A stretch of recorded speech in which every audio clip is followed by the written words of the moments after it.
নমস্কার বন্ধুরা। আজকে একটা খুব পুরনো রান্না, দেশ ভাগ হওয়ার আগেকার রান্না করব, গোয়ালন্দ স্টিমার চিকেন কারি। তখনকার দিনে বাংলাদেশের ওদিকে যেতে হলে গোয়ালন্দ ঘাট পর্যন্ত যেত শিয়ালদা স্টেশন থেকে একটি ট্রেন, এবং সেটি দুবার চলতো। সেই ট্রেনটা পৌঁছতো খুব ভোরবেলা ওখানে গিয়ে, এবং গোয়ালন্দ ঘাটে, এবং সেই ঘাট থেকে আবার স্টিমারে করে সবাইকে যেতে হতো নারায়ণগঞ্জ পর্যন্ত। তো এই নারায়ণগঞ্জ পর্যন্ত যাওয়ার যে পথটা, সেটা ছিল প্রায় 7-8 ঘন্টার পথ। এবং এই পথে অনেকের খিদে পেত, কিন্তু মাঝি মোল্লারা একটা অদ্ভুত রান্না করতো তাদের স্টিমারে।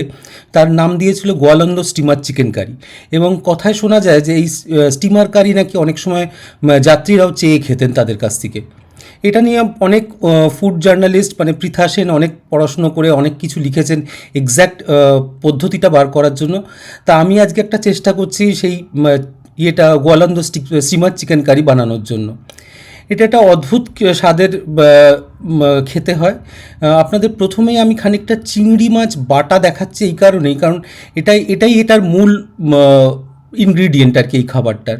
তা এইটা করতে গেলে খানিকটা চিংড়ি বাটা লাগে, কিছু লঙ্কা লাগে, সবই গোটা মশলা। তখনকার দিনে মাঝি মোল্লাদের তো সময় ছিল না যে বাটাবুটি খাওয়ার, সেই সময় নেই, তাদের নৌকা নিয়ে পৌঁছতে হবে, আবার ফিরতি যাত্রী নিয়ে চলে আসতে হবে।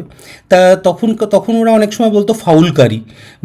তো চিকেন অনেক সময় অনেকের ঘরে তখন খুব একটা চলতো না। তো এখানে চিকেনটা যেটা করা হয়, একটু নুন দিয়ে, লঙ্কা, পেঁয়াজ কুচি, রসুন, আদা সব কিছু দিয়ে মেখে, সর্ষের তেল দিয়ে মাখতে হয়। মেখে এটা খানিকক্ষণ রাখার পর এটাতে এই চিংড়ি বাটাটা অ্যাড করে দিতে হয়।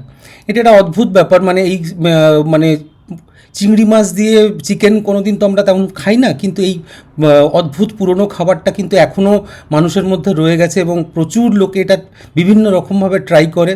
তা আমিও আজকে ট্রাই করছি। আমি একবার দুবার আগেও করেছি। একটা অদ্ভুত সুন্দর স্বাদ হয়। তখনকার দিনে শোনা যেত নাকি কোনো নৌকায় রান্না হলে দূর থেকে নদীর মধ্যে অন্য নৌকো থেকেও গন্ধ পাওয়া যেত। তো এবার আমরা এই চিংড়ি মাছ বাটাটা দিয়ে আবার খুব খুব কচলে মাংসটাকে মাখতে হয়। এটাই হচ্ছে এটার পদ্ধতি। এরমভাবে করে তারপরে আমি খানিকক্ষণ, 1 ঘন্টা মতন রেখে দিতে হয় মাংসটা। তারপরে একটা বড় চ্যাটালো কড়াইয়ে আপনি খানিকটা তেজপাতা, একটু গরম মশলা আমি দিয়েছি এখানে। গরম মশলা হয়তো তখনও ব্যবহার করতো। তবে একটা জিনিস সত্যি, তখনকার দিনে কিন্তু আমাদের এখানে তখনও টমেটোর চল আসেনি। আমার ঠাকুমা মাঝে মাঝে বলতো, টমেটো খাস না, পায়ে ব্যথা হবে। সত্যি আজকে তো অনেকেই টমেটো বারণ করে ইউরিক অ্যাসিডের জন্য। তা তখন টমেটো কিংবা এইসব বিভিন্ন জাতীয় মশলা অত চল ছিল না, এবং সেই মশলাগুলো তখন আমাদের দেশে আসেও নি। তো এইটা যেটা করছি আমি এখন, এই পুরো মাখা চিকেনটা আমি দিয়ে দিয়েছি। তার মধ্যে আমি একটু কাশ্মীরি মির্চ দিলাম জাস্ট রঙের জন্য। এবং এটা দেওয়ার পর আমি জাস্ট হালকা আঁচে, তখনকার দিনে আপনাকে একটা জিনিস খেয়াল রাখতে হবে যে স্টিমারে কিন্তু অতটা গ্যাস ওভেন এইসব তো ছিল না, তখন কাঠের আগুনেই হালকা নিভু আঁচে রান্না হতো। এবং তার যে সুগন্ধ বেরোতো, সেটার একটা বিশাল গল্প অনেক জায়গায় বলা আছে। যেমন ধীরাজ ভট্টাচার্যের বইয়ে বলা আছে, সৈয়দ মুস্তাফা সিরাজের বইয়ে বলা আছে। এখানে আমি ওই লঙ্কা ভেজানো জলটা একটু দিয়ে দিলাম, দিয়ে আমি এখন হালকা আঁচে এটাকে রেখে দিয়েছি।